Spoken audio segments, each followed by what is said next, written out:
Boa noite, Nathan. Eu prefiro gravar porque você vai compreender um pouco melhor essas questões pertinentes a crime lesa pátria ou lesa Constituição, que acaba sendo a mesma coisa.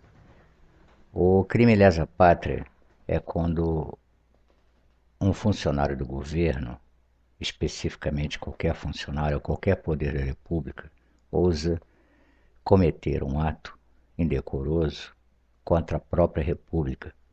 Isso representa, por exemplo, as ações indevidas que o Supremo Tribunal Federal, através de seus atuais ministros, estão tomando, como, por exemplo, invasão de prerrogativa em relação ao Poder Executivo e ao Poder Legislativo, ainda não é um indicador de um crime lesa pátria, embora eles estejam ofendendo a Constituição Federativa do Brasil. Eles realmente ultrapassaram alguns limites, mas, como você sabe, na gíria fala-se de corda esticada. Mas as últimas ações do ministro Barroso no Tribunal Superior Eleitoral, ele integra o Supremo Tribunal Federal e é o presidente deste tribunal, agora começa uma acusação frontal à figura do chefe de Estado, chefe de governo, que é o presidente da República.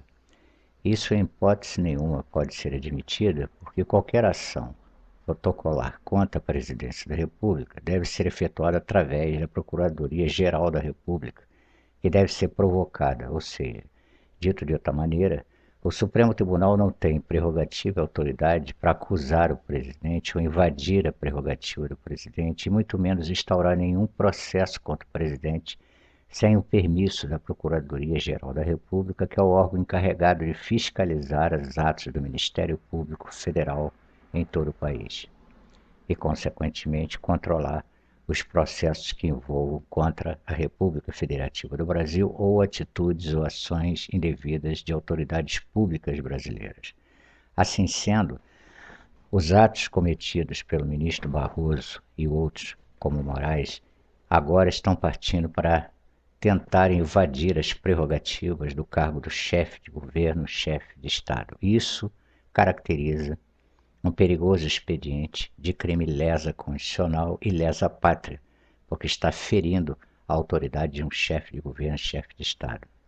Eles estão tentando afrontar a presidência da República, acusando, sem provas devidas, cabais baseados na lei, sobre procedimentos sendo efetuados pelo presidente da República, que está tentando demonstrar para todo o público brasileiro que as coisas estão saindo fora do controle.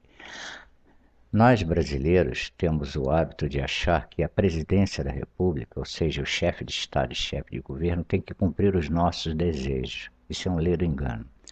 O presidente da República tem a função de governar como chefe de Estado e chefe de governo do país. E ele, até o presente momento, tem estado dentro das suas prerrogativas e respeitos constitucionais. Ele não tem utilizado nenhum recurso que, evidentemente, já poderia ter utilizado, segundo o critério do povo, na invasão de prerrogativas, por exemplo, de membros do Supremo ou a inércia operacional do Congresso Nacional. Pois bem, o Supremo Tribunal Federal, para ser mais exato, os membros do Supremo Tribunal Federal têm invadido prerrogativas e ferido a constitucionalidade legal do país quando está invadindo um Congresso Nacional e também agora o Poder Executivo numa franca e perigosa ação e expediente de crime constitucional. Isso pode gerar do Conselho Nacional da República, do Gabinete Institucional e também do Ministério da Defesa, junto ao Presidente da República, um aviso pertinente, um aconselhamento para que ele tome providências para restaurar o equilíbrio institucional brasileiro. O povo brasileiro crê ou acha que o presidente deveria fazer isto ou aquilo. O presidente tem comportamento de chefe de Estado e chefe de governo e tem que respeitar as prerrogativas do seu cargo e, principalmente, cumprir a Constituição à risca, ou seja, ele só pode tomar uma atitude quando o Conselho Nacional da República, ou o Gabinete Institucional e também o Ministério da Defesa o aconselharem a tomar, na medida em que também o Procurador-Geral da República, o PGR, haver notado uma invasão de crime lesa constitucional ou lesa pátria. Nesse caso, tomando essa atitude, o presidente passará a agir vigorosamente dentro dos preceitos constitucionais. Isso pode significar muita coisa. a decretação do artigo 142 ou do 136, ou especificamente o ato institucional, que é uma prerrogativa única e exclusiva do presidente, no qual passa todos os poderes constitucionais para as mãos do presidente da República. Inclusive cessa-se todos os direitos civis de todos os brasileiros, e ele tem autoridade suprema, com apoio das Forças Armadas, garantido por preceitos constitucionais, a fechar o Congresso e o Supremo Tribunal Federal por estarem agindo contra a República. Pode-se perguntar o seguinte: por que isso ainda não foi feito? Porque isso não é feito segundo as expectativas da nação ou do povo, mas sim quando determinado momento ou atitude ou ação se faz necessária na emergência de se ver ameaçar a República e o equilíbrio institucional do país. Você compreende isso? Então tudo tem um momento certo para ser feito, realizado dentro do espectro da lei. O presidente da República só pode tomar uma atitude quando ele julgar, pelo seu próprio critério, consultando o Conselho Nacional da República, de que não há outra saída a não ser fechar o sistema e promover uma restauração da ordem pública no Brasil. As providências seriam a decretação ou do artigo 142, ou mesmo de um ato institucional que é muito mais forte que o artigo 142, a colocação de tropas federais em todos os estados e municípios, no país como um todo, e, eminentemente, a prisão sumária de todos aqueles que, pelo Conselho Nacional da República, Gabinete Institucional, Ministério da Defesa ou com a participação do PGR ou não, decretaram uma intervenção absoluta no Estado brasileiro. Isso representa, no caso do artigo 142, que dependeria de aprovação no Congresso. Caso o Congresso não aprove, aí sim, o presidente poderia lançar mão do expediente da decretação do ato institucional, que é um ato privativo da Presidência da República, na qual todos os poderes constitucionais saem do papel e vão para as mãos do presidente da República e das Forças Armadas.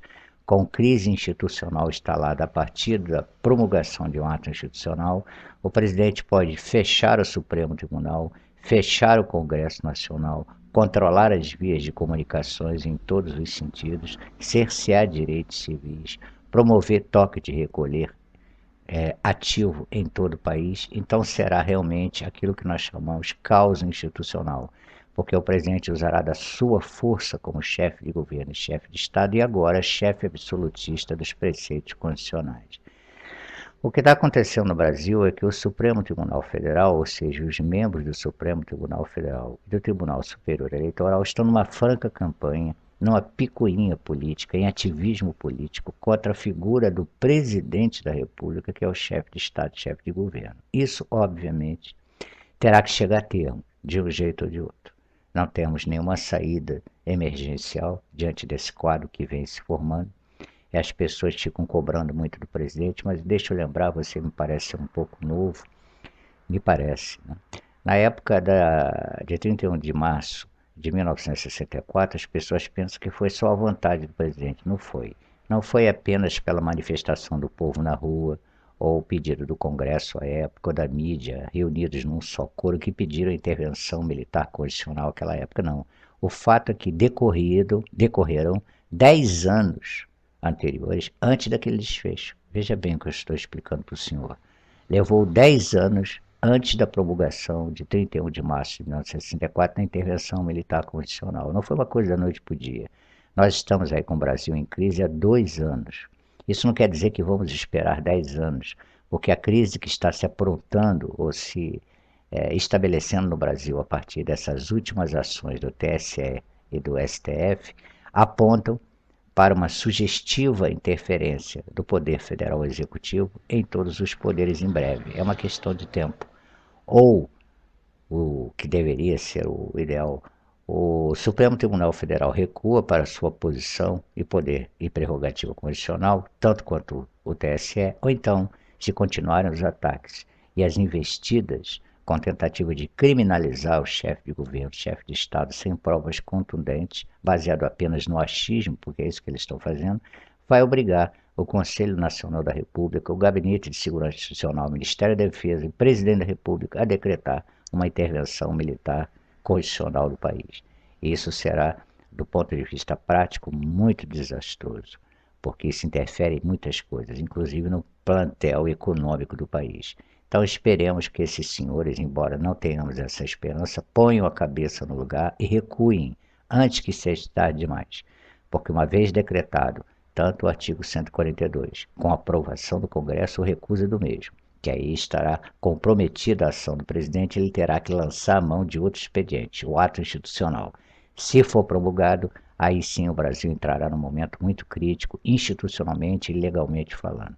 Esperemos, embora eu particularmente não creia, que os ministros do Supremo Tribunal Federal e do Tribunal Superior Eleitoral não vão recuar, porque eles estão no ativismo político patente contra a figura do presidente, o que caracteriza-se como um crime lesa pátria, porque não se pode afrontar o chefe de governo e chefe de Estado. Isso não é possível sem uma ação devida promovida, por exemplo, pela Procuradoria-Geral da República com todas as provas contundentes. Eles estão, em suma, abusando, extrapolando as suas prerrogativas e isso tem um preço. Há um preço a ser pago. Se eles querem pagar para ver, eles vão acabar tendo a resposta que querem, ou seja, uma intervenção federal. E se isso acontecer, aí sim o caldo vai entornar de vez. Ok? Um abraço para você.